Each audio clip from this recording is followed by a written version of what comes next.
Did you know that music is one of the last memories to fade?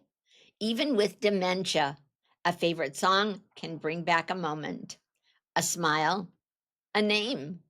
Music lights up the brain when almost everything else goes dark. And today we're talking about how it heals.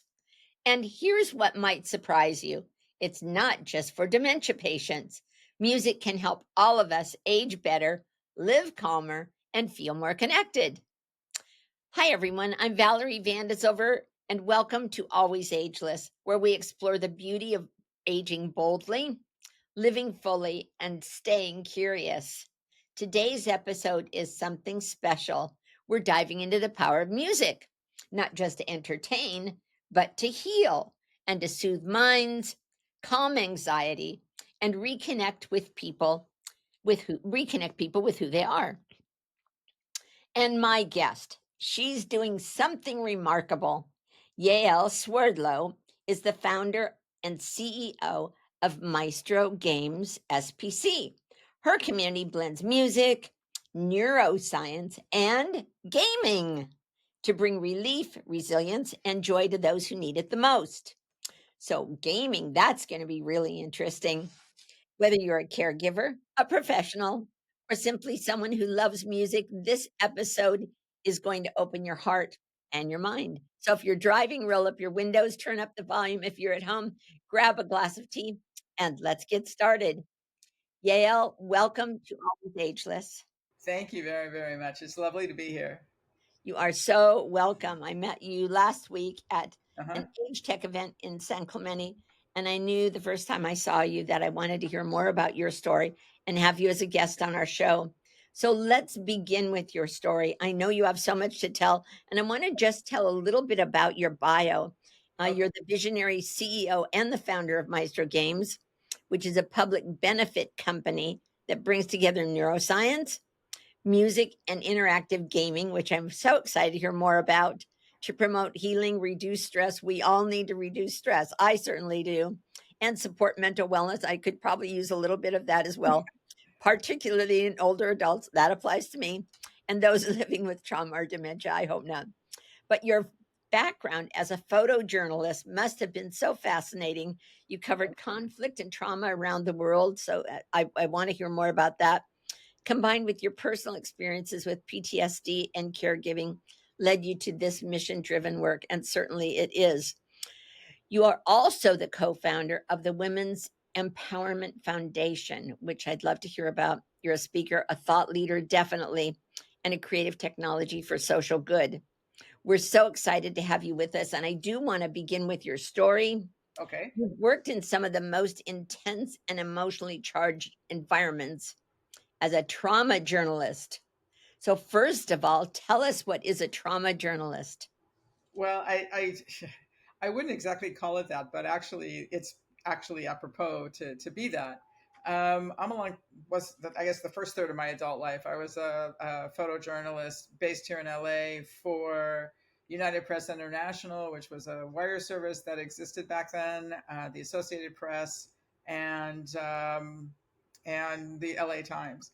And so I started out when there was still film and when there was no such thing as Photoshop and there was no such thing as the internet and no such thing as Instagram.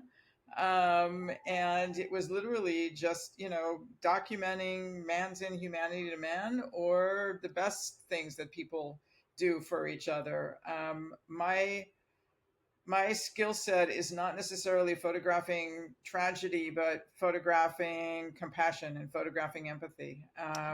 It's something that I believe very, very strongly that I think it was Susan Sontag that said that photography is literally darkness illuminated by little points of light. And I've always just taken that to heart as what the mission is to literally be able to show, the humanity of people. So that's why I was obsessed with becoming a photojournalist. And you did that right out of college? No, sort of. I did a little bit of interning for NBC, the local NBC affiliate here back in like the early '80s, And then I just literally got a beeper, if you remember those. That was before any iPhones or anything. I had a I beeper. do. I do. I do. And I would, I knew nothing. I was self-taught. I had not, taken any classes or anything like that. But I had, I guess, a level of chutzpah, or a belief in that I should be doing this. And I had some talent. And so I went and I, you know, would call on the wire service bureau chiefs, and I would show them what, at this point, what I think was probably a pretty humiliating looking portfolio. And but they needed bodies to cover, drive-by shootings and fires and Hollywood premieres and some portrait work. And, because they were wire services, they had clients all over the world, which meant that if there was a assignment to photograph a cat show, you would, from Norway, you would go ahead and you would be assigned to go do that. So there was lots of it was like grad school, and it was amazing, and I loved every minute of it. Um, and then I went over to, in 1989, I went over to the LA Times, and I shot there until 1994. So it was learning, a lot more, because shooting for a newspaper is much different than shooting for a wire. And again, it was amazing. And I shot, the Rodney King, Oh, uprising I was going here. to I ask shot you. Yeah. the 1994 earthquake, Northridge quake. I shot Oh, the fires, Topanga, Malibu, along with just every day, whatever assignments came up. So you don't ever think about a trauma photographer when you're out covering like a double head on fatal on the 101, but it is. And I worked alongside all of the first responders. So I worked alongside the paramedics, the firefighters, the law enforcement. I worked alongside the military. I worked alongside all these guys. And, and PTSD, and to a greater extent, moral injury, is a prerequisite of the job, because you have to stand by and not intervene. Even though you want to put your cameras down and help, you can't. And you're not supposed to anyway. I mean, I think that that's a gray area. But you're there to document, to witness history, and you're not supposed to be getting in the way of it. But that's a whole other conversation over a that martini, I think. absolutely yes, and I would love to have that. So you've worked, we know, in some of the most intense and emotionally charged environments as a trauma journalist. So what first inspired you to shift toward healing with music? I was I'm spoiled. I've been going to the LA Phil since I was 5. I was raised by a really, really brilliant dad. I mean, obviously my mom as well, but dad, he was the proctologist to the stars. He had his law degree. He wrote poetry to my mother every day, but he was Oh, also a real train wreck. He suffered horrifically, mentally, emotionally, and psychologically, and spiritually, and especially physically, because he had been thrown from a horse early on in their marriage and broken his back and ribs, and he was increasingly in just horrific chronic pain. And he couldn't take pain meds because he had kidney disease. oh, So, but music was his saving grace. I mean, he literally loved classical music, especially Bach. Like, Bach was his god, literally. I mean, in every sense of the word.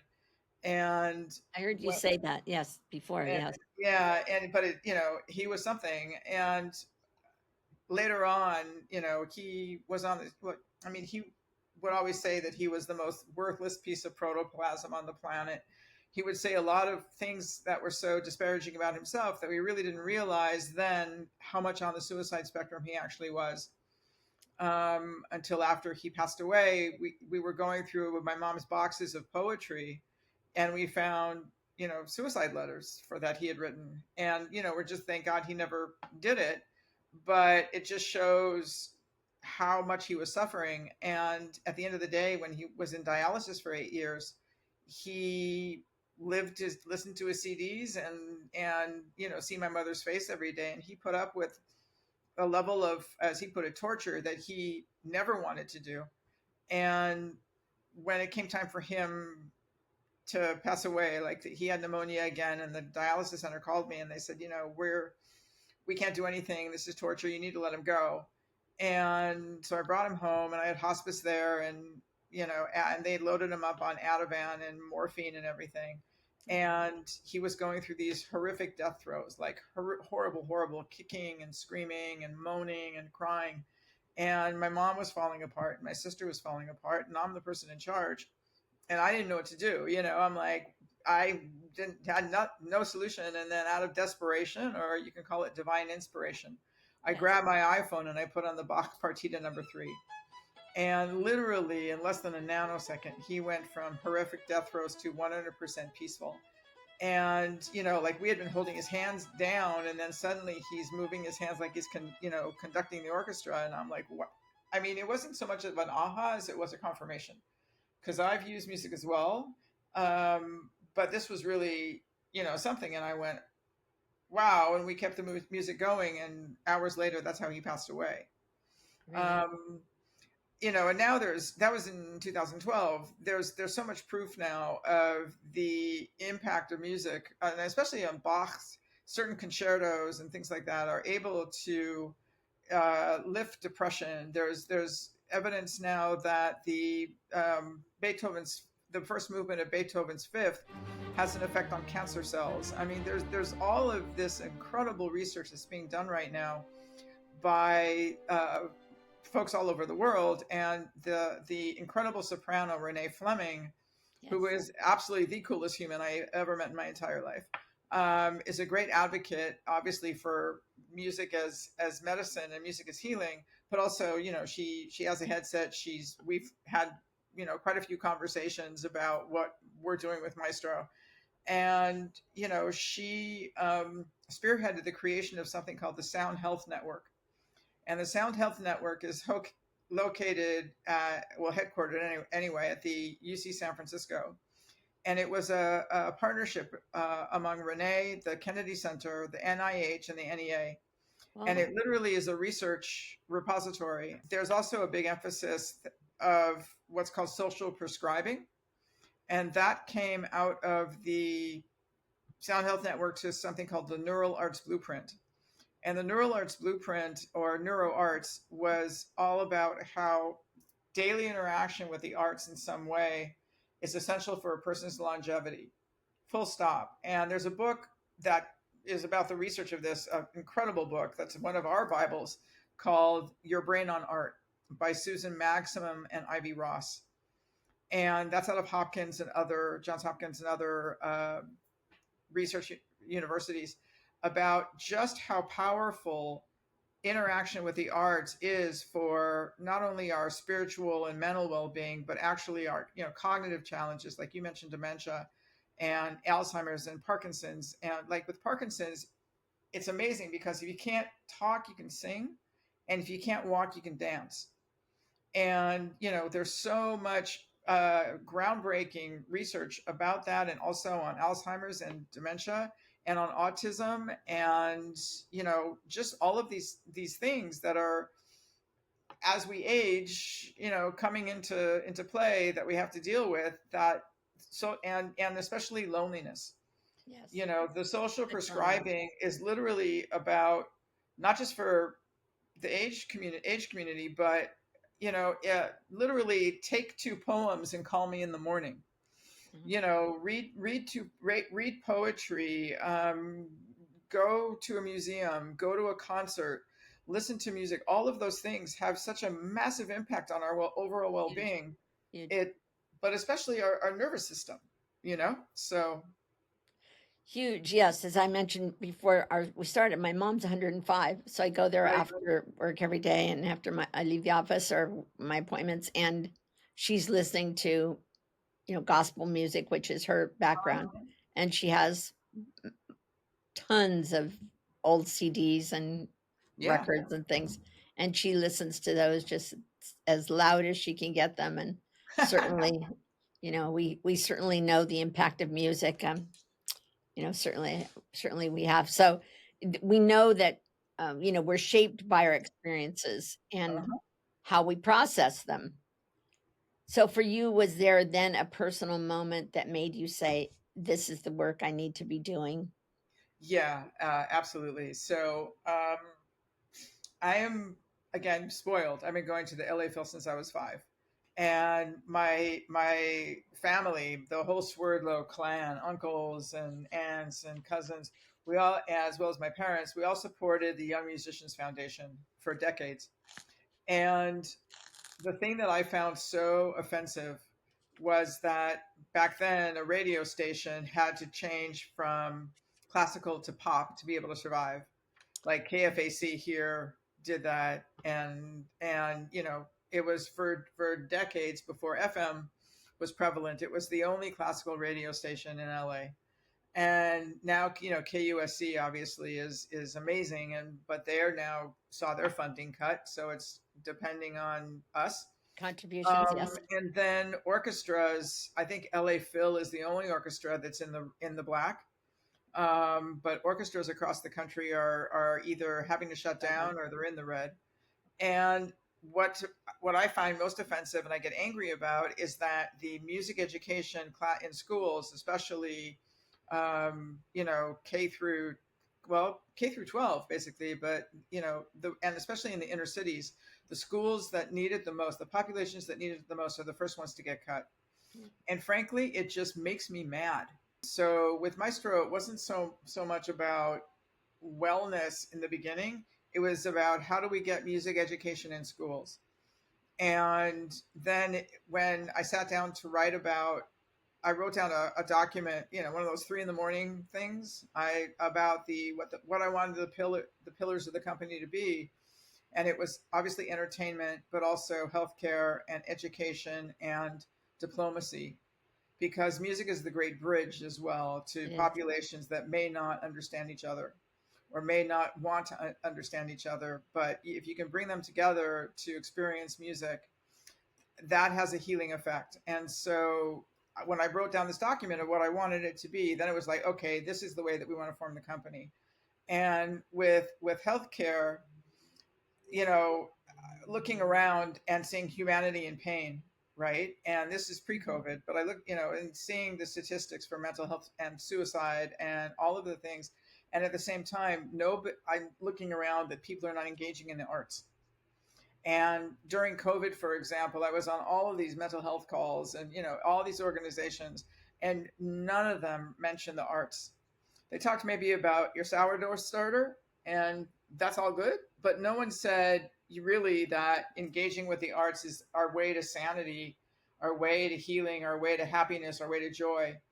And we're so distracted, we don't pay attention to things either, which means that we don't notice beauty. And I'm guilty of that as well. So the purpose of Maestro, the playing the last Maestro, which is the name of the game, it is about beauty, joy, and awe, childlike wonder. That is the entire purpose of what we were creating, is to enable people to notice beauty when they've had a bad day. I want to be able to prime your subconscious, or whatever you want to call it, that if you had the worst day possible, but you still notice the gorgeous pattern light on the building when you're driving home, that's a success to me.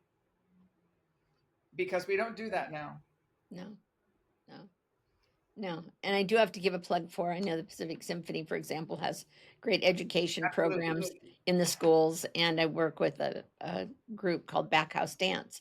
And Backhouse Dance does dance programs in the schools, but there just isn't enough funding in the schools, which is really, really a shame. It makes me angry that of all the things that we waste money on in the school system, and I won't get on that for another martini another day, is we should give a little bit of sacrifice for the benefit of the children who need to have some arts.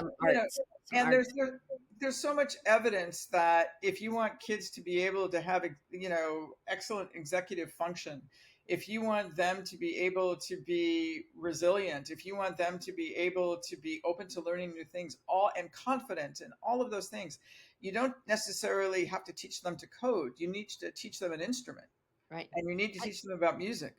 Yeah, it doesn't matter what kind of music. I mean, heck, some of us learned on the Beatles, right? And some of us went to Philharmonic, or some of us went to orchestras, and some of us learned to play the flute in elementary school. Absolutely. Right? Right. Absolutely. But nevertheless, we had some introduction to music. And I wanted, and music is music is the language of the soul, and Absolutely. so there's no substitute for that.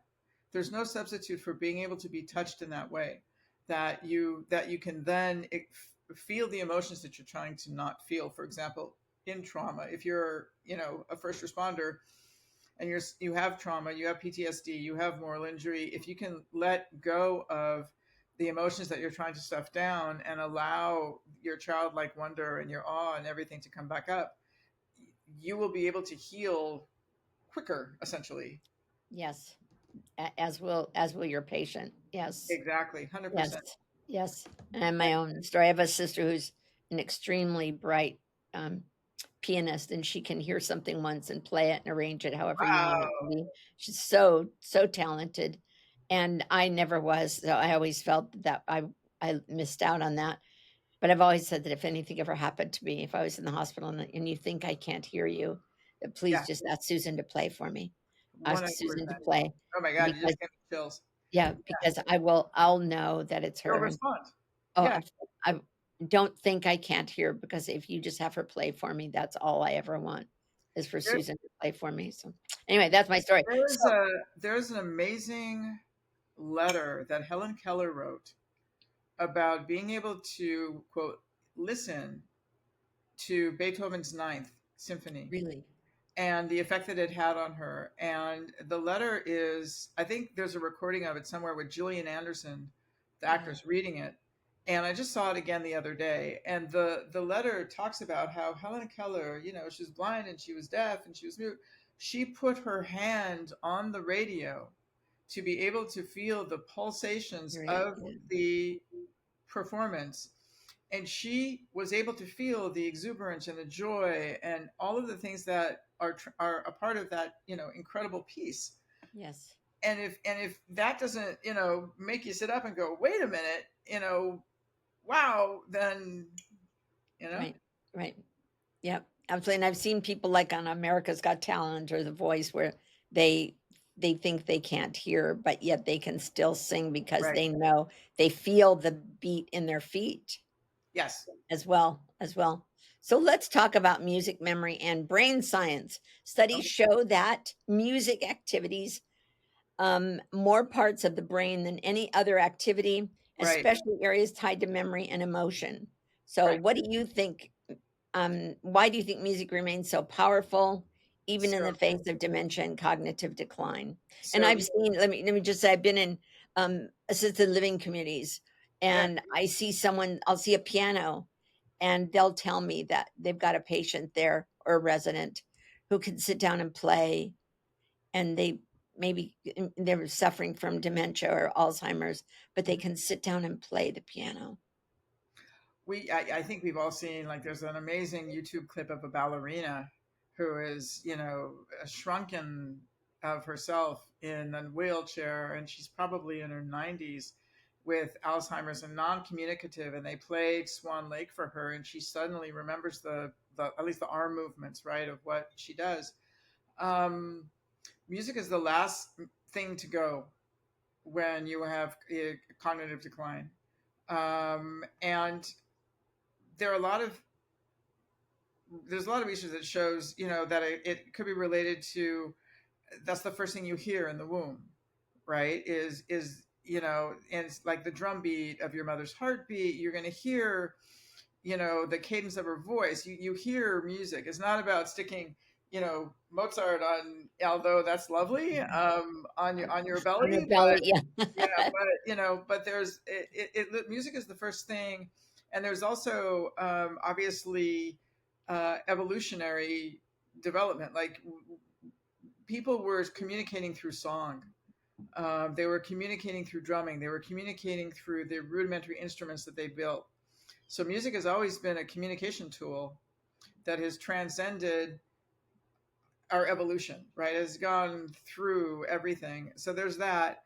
I think for the healing part of it, it's because we don't have any barriers. If somebody wants me to move, to dance, if I'm shy, intimidated, or if I was humiliated, whatever, that's going to take a little bit more of a cognitive effort. Yes. for me to respond. Same thing with singing, same thing with painting or drawing or photography or whatever. But with music, it's an autonomic response. And so, music lights up all the parts of your brain, classical especially lights up all the parts of your brain, but you also are almost involuntarily responding, like the people that get goosebumps to it's not you cognitively thinking, oh, I love this, I'm going to get goosebumps now. The goosebumps happen, you know? Yes. So I Yes. think that that's a big part of it. In terms of the sacred, I mean, you mentioned your mom listening to gospel. There's so much about how in Judaism and in Christianity and Islam, all the religions, it's all about the chanting, it's all about the songs, it's all Mhm. about the way things are done. Yeah, it So is. That's true. You think um, about Judaism, and the music, yeah, the traditional music, that's been through the ages, and right. how what that means and how it brings people together for all of us. The chanting. Certainly, I mean, certainly. I'm Jewish, and so I want to, so the purpose of Maestro Games, by the way, you said a social purpose corporation. The micro purpose of the company is to turn my dad's darkness into light. But the macro reason for the company is what's called tikkun olam, which is the main Jewish teaching, and it literally translates to repair the world. Oh, And that is the purpose of this company. It is 100% tikkun olam, and that we are making music the forefront of mental, emotional, psychological, spiritual healing for folks that are challenged by just anxiety and trauma and depression and stress and all of that. and that's very powerful. It's impressive and it's powerful, and bless you for doing that. For Thank you. Because I understand the value of it to the world. Um, I'll save my personal stories, but so one review we found, 'cause I want to stay on the subject, we have so much to talk about for you. One review found that up to 75% of dementia patients experience reduced anxiety and Yes. agitation through personalized music therapy. Yep. What kind of emotional shifts have you observed through your work, especially in older adults? Well, I can speak to you an experience. Well, that wasn't an older adult, but I think it's a very powerful example. So I'm part of an organization a few years ago called Mindful MD, and there was a retreat that we had in June of 2022. When COVID had calmed down a little bit and people were vaccinated and stuff. And the retreat was with a bunch of leaders in healthcare. So folks from Stanford, folks from, urgent care, folks from all over. And I was on two panels. Now, the panel that I want to reference is on talking about the importance of beauty and healing. And in my remarks, I said, look, I fully expect that someone's going to tear the headset off. They're going to virtual reality headset off with Last Maestro on it. That they're going to throw it against the wall and they're going to say, screw you. What makes you think this stupid little toy is going to make me feel better? I've been pulling bodies for 2 years, screw you. And there was one woman in the audience, a really, really incredible woman. And she was working, I believe, urgent care in Brooklyn during the pandemic. And so and she also does refugee medicine, and you can only imagine like what she Sure, what was you went was through. suffering. Yep. Yep. And her colleagues frankly were worried about her because she really was in a dark place. And when I said that, she raised her hand and she said, yeah, that'll be me. And I'm like, okay, bring it on, And so when the panel was over, she came up to me and she said, so can I break your headset now? I'm like, sure. So she puts on the VR headset and she plays the first experience we built, which is using Peer Gynt Morning Mood, which is a Mhm. gorgeous piece of classical music, Oh, yes. with a sunrise over a mountain range with butterflies and Absolutely. eagles Yep. flying and all sorts of really cool stuff. Sure. And Absolutely. the entire experience is 3 minutes and 40 seconds. It's a quick experience. And when she played the whole thing, and then when she was done, she took off the headset and she looked at me and she couldn't speak. And she burst into tears. And when she Oh, finally calmed down, she said to me, I never would believe that anything would enable me to unlock the shit I've stuffed down.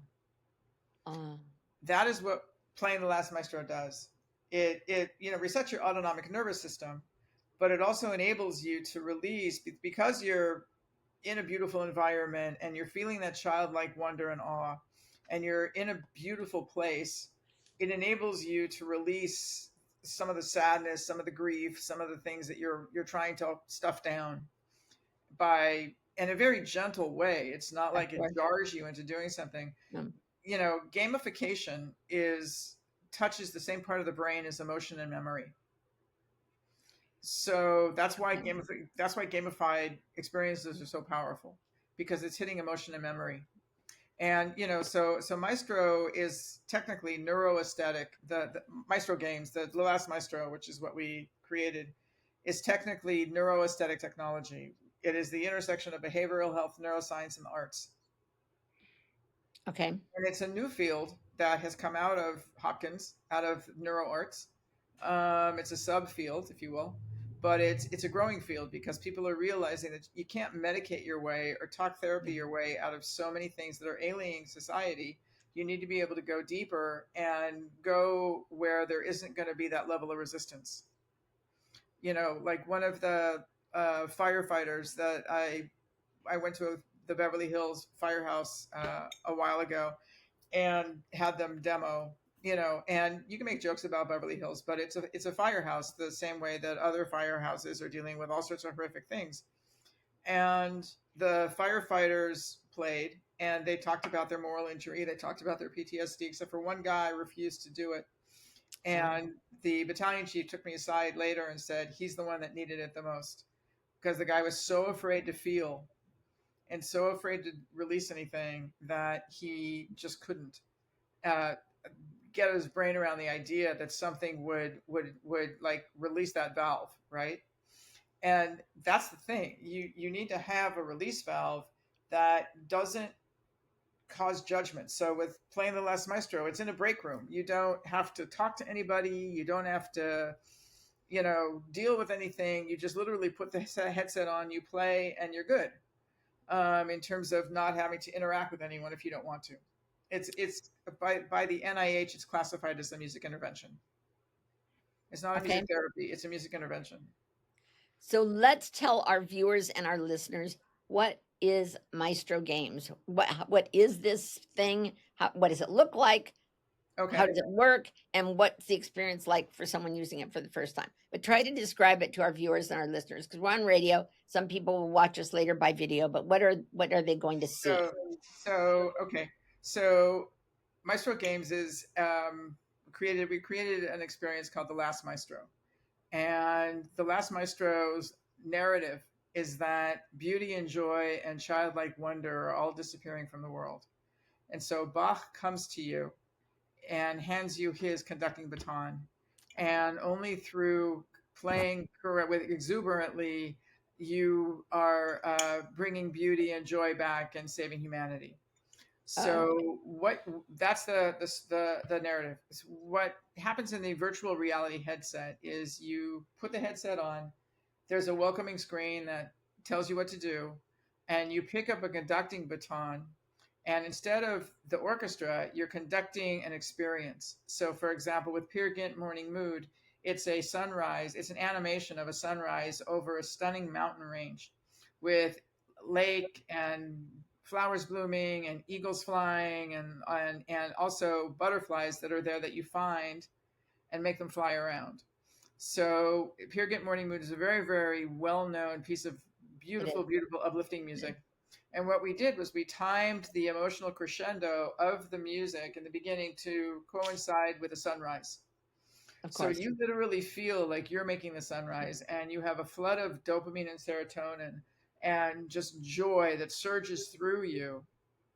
And as the sun goes across the horizon line, there's a smoke guide trail that comes off of the conducting baton, and it changes color from red to yellow to green. The goal is to keep it in green, because then you're in time with the music. And obviously we cheat a Oh, little bit, sure. but as you're moving and conducting, it's like you're focusing, and you're being pulled out of fight or flight because you're focusing on this guide trail. While that's happening, there are blue shimmering things in the distance. Those are butterflies, and if you look at them, they'll fly towards you. The goal is to find all six and make them fly around. You can make them dive bomb the flowers if you want to, or you can just make them fly around. And there's sparkling things, and you can make the flowers bloom by flicking the conducting baton at your feet. And then the sun goes across the horizon line, across the mountain range, and then the moon comes up, and you're back in the star map. And it's a real star map, so you can pick out your constellations if you know them. And it's 3 minutes and 40 seconds. That's it. All right. What, So you have what a virtual headset, which for virtual some of us, reality? right, Correct. virtual reality headset. So for some of us, for lack of a better and better technical term, it's like a set of goggles. It's a yeah. Right. There's either the Meta 3 or the Vive Focus 3, but Okay. it is a full headset. All right. And Um, so is there one piece so you turn it on, you put it on your head. So I want to correct, describe it for our listeners and our viewers. So you put it over your head. There's a strap across the back, which is correct, typical, right? And then you turn it on. correct. And then do you pick the music that you want? Is there more than one or is there only No, one? The there's more. No, no. Pure Grit There's Suite. Pregnant Morning Mood. There's the Bach Cello Suite Prelude, which is an interesting and wonderful story. There's a fantastic professional cellist here in LA named Cecilia Tan, and she's the principal cellist for the LA Master Chorale and for the Long Beach Symphony, and she's John Williams's cellist whenever he records anything. Oh Um, gosh. and I met her kind of randomly at a concert. We were sitting next to each other, and I reached out to her on Facebook and said, "Hey, do you have a recording of the Bach Cello Suite Prelude?" And she said, "No, why?" And I told her. She said, "Oh, I'll just go and record it for you and give it to you." And this was during the beginning of the pandemic, during the beginning of COVID. And so she literally quarantined for a couple of weeks.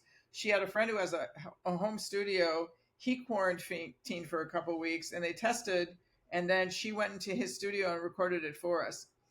What's funny about this performance and amazing about this performance is that the the Bach Cello Suite Prelude, the public generally knows Rostopovich's version, which is 1:89, or they know Yo-Yo Ma's version, which is 2 minutes and 20 odd seconds. Well, neurologically, for what we need to happen, it has to be over 3 minutes. And so Okay. when I told her that, she's like, "Great, because I want to do my own version anyway. Can I do that?" And I said, "Yes, Sure. absolutely." So she did, and she also believed very strongly and knew so much about the trauma that healthcare providers were going through because of COVID. And she said, "I want to like honor everybody's sacrifice here. Can I Oh, please do this the way I want to do it?" And I said, "Absolutely." of course. So it's a really emotional performance of it, which is just stunning.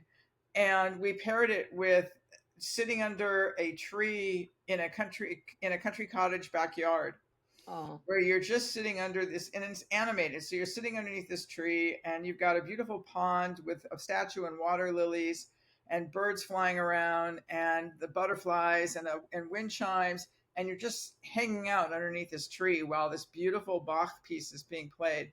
And you do the same thing. You're conducting, the guide trail is changing color of smoke, and you're capturing the butterflies and making them fly around. And you can make the butterflies clang the wind chimes. You can make the butterflies fly in the arms of the statue. You can do all sorts of stuff. so let's say that I were to say to you, okay, well, yeah, but my mom's 105. She has no tech skills, and her fingers have arthritis, and Right. so she can't really do things. So how could my mom use this? It's very easy. Literally, you put the headset on, you can hang out and do nothing, or you can pick up the controller, which is an easy grip. You can pick up the controller, and you don't have to move around as exuberantly as some people do. I mean, some people go like this, and some people go like this. It's completely up to them what they want to do. One of the things that we made sure of was that we did not create what's called structured play. And the reason we didn't do structured play is because the two hallmarks of healing from PTSD and moral injury are creativity and play. And I didn't want to give people a task of what to do. We're lightly gamifying this. We have another 10 experiences that we'll be creating with different worlds. So undersea, outer space, Right. going from an urban environment to a rural environment. So we're building worlds, and we have a partnership with Universal Music Group, which I'm thrilled about because they're the largest music group in the world. And that gives me access to, you know, hundreds of thousands of pieces of music that I can then license to be able to use in the last Maestro. So I think Universal told me at our meeting that they have already earmarked 22,000 pieces of music for health and wellness. So I can start there. I already gave them my wish list in terms of the pieces of music that I want to start licensing. And, our dev team is already designing the experiences that we'll be pairing with the music. So that's my question, is that is does your, and I think I'm gonna say this the right way.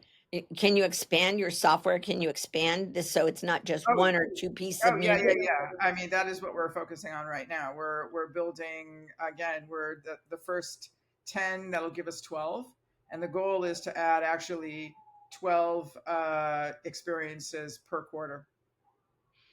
So it'll be like So an iTunes library, basically, so of does someone, so is this a subscription or a membership? How does it work? subscription. So and one of the things that I decided to do, and thankfully my team is in agreement. Um, I don't want to put a price tag on the healing, and so what we decided to do instead was we are doing a flat software subscription raise per year. And because we're selling into first responder communities like hospitals, fire stations, police stations, schools, so it's a B2B, if you will, model, right? Yes. Mhm. Um, so what we decided to do is it's $3,800 a year software license. That's it. And so we're not charging per use, we're not charging per experience, and we're not charging per person. So if you have, for example, caregiving in, assisted living suffered a massive retention crisis and a lot of trauma and a lot of turnover. If you want to put a couple of Maestro headsets in the break room, I could have 20 people, you can have 20 people play it. You can have them play it 5 times a week. You can have them play every single experience we have. The price is going to stay the same. We're And not so going you can have one for the community, for um the physical communities, the assisted living center. You can have one for there and other people can Well, use it. we're basically recommending one headset per 10 people Okay. that'll be using it. So for like the firefighters across the street have one that was donated by one of the neighbors, and they said, I don't want to. What if I run out of my minutes? I'm like, there's no limit to the minutes. You can play Oh, is this as that much right? as. You That's can the play it. point. Play it as much as you want, as many people as you want, as many experiences as you want. I mean, I do not want to have somebody say, God, I really needed it, but I used up my minutes this month, so I can't use it. And so the That's firefighters contrary to listen the to it. mission of the company. So the firefighters themselves use it. Yeah, the firefighters use it. We've got headsets in a few hospitals. We're partnered with Dell Technologies, and we're also partnered with TD Synnex, which is a software company, global software company. So with Dell, for example, they can go through the Dell catalog, and they can also get the headsets through Dell and the software Oh, through Dell. They can go through TD Synnex to get the software from TD Synnex. They can come to us. We just deployed at the coroner's office here in LA for their trauma, for the medical examiners who obviously see a lot of really nasty things. So they have traumas and burnout, and I got the best compliment ever, I think, when I was at a LA County mental health suicide prevention event where I was presenting, and one of the folks from the coroner's office came up to me after we were done, and she said, "Hey, can I play?" And so she played the last Maestro, and she sent me an email the next day saying, "That is the best night's sleep I've had in years." oh, And so that led to a contract with the coroner's office where she works. gosh, that's an, yeah, you're right. That's um pretty flattering to You have know, that kind of a. look, I mean, again, humanity's in pain.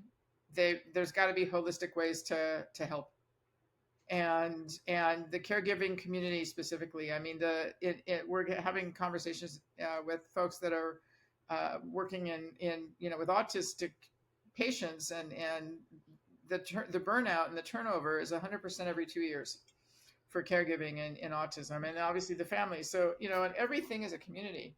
And to that end, one of the things that we're also doing is we're partnering with the local symphony orchestras. So we're partnered with the Oakland Symphony, for example, and the reason is because we want um, the owners of these assisted living or hospitals or whatever to be able to reward their employees by tickets to the symphony. And we want to Okay. engage the stakeholders because we want to bring back the arts and community. That's part of the mission of the company. And in order to be able to do that, you've got to be able to get butts and seats. You've got to be able to get Yes, folks to go to the symphony orchestra. absolutely. And that is definitely a challenge. It is, especially after COVID. And so if we can get, for example, people to just like play the last maestro in their break room of a law firm, right? Because lawyers and construction workers have very, very high mental health challenges and higher suicide rates than what would be people would think.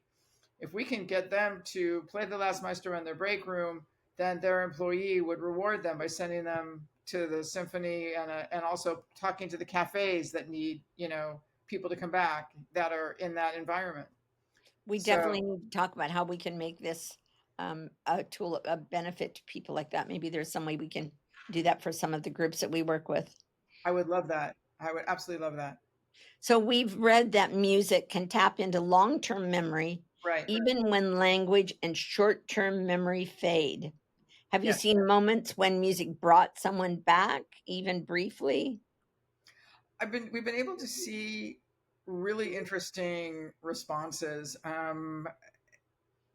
Again, not age, but we were part of a neurological fair here in LA at the convention center, where it was a bunch of folks, literally for the Association of Neurology. And there was one woman who came up to us and said, I want my daughter to play this because she was apparently been a really, really artistic teen and had unfortunately taken a dare while away at school and drank a massive dose of LSD and essentially fried her brain. And so she was never going to be able to be by herself again. She was not quite an invalid, but not able to function. And so the mother brought her over, and she came alive when she was playing the last maestro. And the mother was in tears because the mother was like, I haven't seen her smile, I haven't seen her be able to Oh, move on her own. And so there was an amazing thing there. transformation, yeah. And we also were at the National Veteran Wheelchair Games in Orlando. So we had for a couple of years ago, and so we had about 100 vets go through in various stages of challenges, some spinal cord injuries, some amputation, some ALS, just a variety of different challenges, and they were able to like give us incredible feedback. We were in tears for the entire time because they were saying, this is the first time I was out of my chair. This is the most calm I have felt since before enlisting. And there were quite a few older veterans there, or a lot of Vietnam veterans there. And what was interesting was there was even a few from the Korean War that Wow. that were there as well. That's been a few years ago, huh? Yeah. So in terms of us getting putting ourselves in assisted living facilities, that is where we're moving towards now, because we're very obsessive about making sure that what I claim I can back up. I'm not going to say something that I don't know is true. So we did our first case study with the nurses at Children's Hospital in Orange County, and the case study started right before the pandemic and went into the pandemic. And so we gave them 9 headsets loaded with our demo of the last maestro. And over the course of the couple of months of the case study and the 71 cohort, they played the last maestro on average 3 times during that. And we had a significant impact on their secondary PTSD and their burnout. And that got us a peer review in the Journal of Nursing Administration research issue. Again, this is about not making claims I can't back up. I want to make sure that we have the research, and thankfully, there's so much research now, by Dan Levitin and others on the impact of music and medicine, especially on dementia and age-related issues.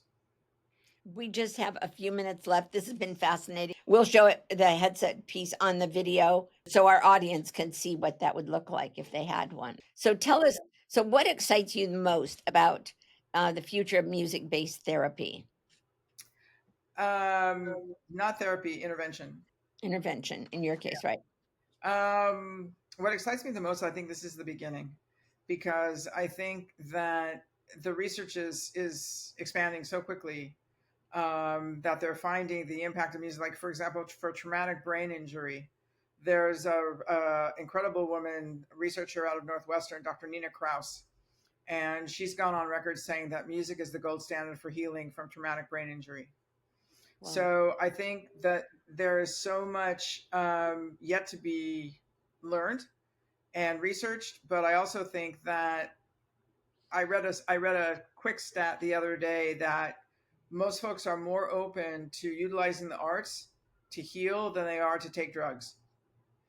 And and for me, that music to my ears. I think that that is really, really an important distinction now, that people are embracing more holistic methods of dealing with their depression, of dealing with their anxiety, of dealing with the things that are troubling them, and they're more open as opposed to just wanting to take a drug or do something to make it go away. Right. And I think, and what I'm also hopeful about is that the more gentle ways of creating empathy and the more gentle ways of self-compassion are so much a part of the arts, are so much a part of music, that I think that, embracing that part of our aging process is going to be absolutely critical. Being able to find the tools that enable us to feel compassionate for ourselves and our parents and everybody as we age. And I think the empathy part of this is a really important piece of that. Very, very, very much so. So tell us, where can people find this? Where could they buy one? They would buy the headset, or you can go through Dell, or you can buy them at Best Buy, and then the software license is either from Dell, TD Synnex, or us. And then when they buy one, then does it come with upgrades as you add more pieces? Yes, we would send out an email, and you would know. You don't have to be hooked up online to play, but anytime that there's going to be a software upgrade or new pieces released or whatever, we would let you know in an email, and you would be able to go online and download that. So yes, Okay, and we'll put your email address right on here. sales at maestrogames.com. Okay, Or I gave you guys my email, but sales at maestrogames.com is probably the best way to do that. great. Great. Well, we would like them to do that. This has certainly been a powerful reminder that healing doesn't always come from medicine. It can Absolutely. come from melody, Ah, lovely. from rhythm, from reconnecting with who we are through the music we've always known. Yael, thank you for your vision. Thank you for sharing your father's story and for your Thank you. dedication to making aging more joyful and more connected.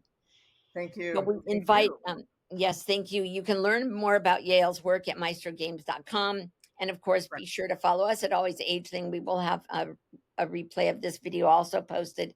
And we are, to you, our audience and our viewers, we are your resource. If you're a senior or you're an aging adult, or you're the adult child of an aging parent, we're here for you. So whether it's downsizing, it's decluttering, it's something to make your life more enjoyable, like Maestro Games, something to help with the healing process, or to just get you through the new stage, we are your resource. I'm going through the same journeys that you are. Yep. So I share your concerns. Send your questions, your concerns to us. We have over 35 different categories of resources all across the United States to serve you, our viewers and our listeners. And you can also find us on YouTube. Until next time, we'll see you next Monday. Always Ageless with Valerie V. Stay curious, stay kind, and remember, age is just a number, but joy, that's timeless. Thank you. 100%. Thank you.